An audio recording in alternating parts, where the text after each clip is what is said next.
കുറച്ച് ദിവസങ്ങളായി സെക്രട്ടേറിയറ്റിന് മുന്നിൽ LPST റാങ്ക് ഹോൾഡേഴ്സ് സമരം ചെയ്യുന്നുണ്ട്. ഇപ്പോൾ ഈ നിയമന വിഷയത്തിൽ ഈ സെക്രട്ടേറിയറ്റിന് മുന്നിൽ സമരം ചെയ്യുന്ന LPST റാങ്ക് അസോസിയേഷൻ ഭാരവാഹികളെ ചർച്ചയ്ക്ക് വിളിച്ചിരിക്കുകയാണ് സർക്കാർ. പൊതുവിദ്യാഭ്യാസ മന്ത്രിയുടെ ഓഫീസിൽ രാവിലെ 10:30-നാണ് ചർച്ച നടക്കുക. സമരസമിതി അധ്യക്ഷ വളർമതിയുടെ നിരാഹാര സമരം ഇന്ന് 13ാം ദിനത്തിലേക്ക് കടന്നിരിക്കുകയാണ്. ഷീജയുണ്ട് വിവരങ്ങളുമായി. ഷീജ, ഈ LPST റാങ്ക് അസോസിയേഷൻ ഭാരവാഹികളെ ഇപ്പോൾ സർക്കാർ ചർച്ചയ്ക്ക് വിളിച്ചിരിക്കുകയാണ്. ഇന്നലെ നമ്മൾ കണ്ടതാണ്, അവർ വേറിട്ടൊരു പ്രതിഷേധവും നമ്മൾ കണ്ടു. സെക്രട്ടേറിയറ്റിന് മുന്നിൽ ചിതയൊരുക്കിയൊക്കെ പ്രതിഷേധം നടത്തിയിരുന്നു. നേരത്തെ ഈ സർക്കാരിൻ്റെ ഭാഗത്തു നിന്ന് ഒരു കത്ത് ഇവർക്ക് നൽകിയിരുന്നു.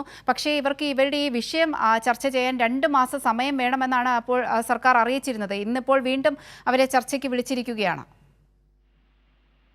അവന്തിക, നിലവിലേതായാലും LPST അതായത് സെക്രട്ടേറിയറ്റ് മുഴുവൻ സമരം ചെയ്യുന്നവർ അവരുടെ സമരം ഇന്നിപ്പോൾ 36ാം ദിനത്തിലേക്ക് കടന്നിരിക്കുന്നു. അവരുടെ സമരസമിതി അധ്യക്ഷയായിട്ടുള്ള വളർമതി നിരാഹാര സമരം ആരംഭിച്ചിട്ട് ഇന്നിപ്പോൾ 13 ദിവസമാകുന്നു. ഇന്നേ ദിവസം വരെയും സർക്കാർ ഈ വിഷയത്തിൽ ഇടപെടുകയോ അവരെ ചർച്ചയ്ക്ക് വിളിക്കുകയോ ചെയ്യാൻ തയ്യാറായിരുന്നില്ല. ഇത് വലിയ വിമർശനങ്ങൾക്കിടയാക്കിയിരുന്നു. പ്രത്യേകിച്ചും ഇവർ തന്നെ സ്വന്തം നിലയിൽ വിസിറ്റേഴ്സ് പാസ് വാങ്ങി വിദ്യാഭ്യാസ മന്ത്രിയെ കണ്ടിരുന്നു, മുഖ്യമന്ത്രിയെ നേരിൽ കണ്ട കാര്യങ്ങൾ സംസാരിച്ചിരുന്നു. പക്ഷെ അതിലൊന്നും ഒരു തരത്തിലുള്ള ഒരു അനുകൂല നീക്കവും സർക്കാരിന്റെ ഭാഗത്തു നിന്നും ഉണ്ടായില്ല. പ്രത്യേകിച്ചും ഒരു ചർച്ചയ്ക്ക് പോലും വിളിക്കാൻ എന്തുകൊണ്ടാണ് തയ്യാറാകാത്തത് എന്നുള്ളത് വലിയ ആക്ഷേപം ഉയർന്നു വരുന്ന ഒരു പശ്ചാത്തലം കൂടിയായിരുന്നു. ആ ഒരു സാഹചര്യത്തിൽ പ്രത്യേകിച്ചും കഴിഞ്ഞ ദിവസമൊക്കെ വിദ്യാർത്ഥി യുവജന സംഘടനകളടക്കം അവർ ഐക്യദാർഢ്യം പ്രഖ്യാപിച്ച് രംഗത്തെത്തുന്നതൊക്കെ നമ്മൾ കണ്ടതാണ്.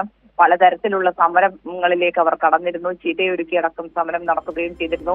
ഈ ഒരു പശ്ചാത്തലത്തിലാണ് സർക്കാരിനെതിരെ വിമർശനം വലിയ തോതിൽ ഉയർന്ന പശ്ചാത്തലത്തിൽ ഇന്നിപ്പോൾ അവരെ ആദ്യഘട്ട ചർച്ചയ്ക്ക് വേണ്ടി വിളിച്ചിരിക്കുന്നത്. രാവിലെ 10:30-ക്ക് പൊതുവിദ്യാഭ്യാസ മന്ത്രിയുടെ ചേംബറിലാണ് ചർച്ച നടക്കുക എന്നുള്ളതാണ് ഇപ്പോൾ സർക്കാർ അറിയിക്കുന്നത്. ഏതായാലും ചർച്ചയിൽ തങ്ങളുടെ ആവശ്യങ്ങൾ പൂർണ്ണമായും അവതരിപ്പിക്കും. അത് അംഗീകരിച്ച് മാത്രമേ മുന്നോട്ട് പോകാൻ സാധിക്കുന്നുള്ളൊരു നിലപാടിൽ തന്നെയാണ് നിലവിലിപ്പോൾ LPST സമരക്കാർ ഉള്ളത്. ശരി, ഷീജയാണ് വിവരങ്ങൾ നൽകിയത്. LPST സമരക്കാർ 32 ദിവസമായി സമരം തുടരുകയാണ്. അവരെ ഇപ്പോൾ സർക്കാർ ചർച്ചയ്ക്ക് വിളിച്ചിരിക്കുകയാണ്. വിവരങ്ങളാണ് ഷീജ നൽകിയത്.